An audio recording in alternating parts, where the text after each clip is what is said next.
اعوذ بالله من الشیطان الرجیم بسم الله الرحمن الرحیم. د زده کوونکو هیله ده چې روغ او جوړ به وئ. د تېرو درسونو په دوام نن تاسو ته غواړم د تېره موضوع په مورد یو مثال وړاندې کړم. مثال دغسې دی چې په دې دایره کې دلته مرکزي زاویه چې د مثلث یوه زاویه هم کېږي 80 درجې ده، او د دایرې د شعاع او د مماس کرښې ترمنځ زاویه 90 درجې ده. نو د ایکس زاویه به څو درجې وي؟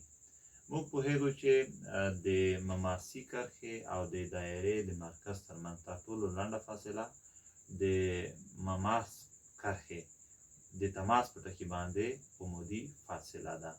نو دلته کله چې دغه زاویه 90 درجې شوه او دغه 80 ده، نو د ایکس زاویې د معلومولو لپاره به داسې وکړو چې د مثلث د داخلي زاویو د مجموعې طریقې څخه کار واخلو.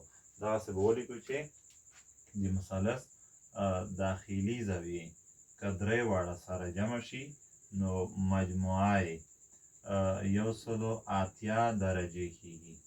دا خبره په 1 ټولګي کې په ثبوت رسېدلې ده. 80 او 90 که سره جمع کړو 150 کېږي. جمع ایکس زاویه خپله لیکو ځکه معلومه زاویه ده. نو دلته که 150 درجې د مساوات ښي طرف ته واړو نو علامه یې بدلون کوي. ایکس زاویه به مساوي شي 180 درجې منفي 150 درجې.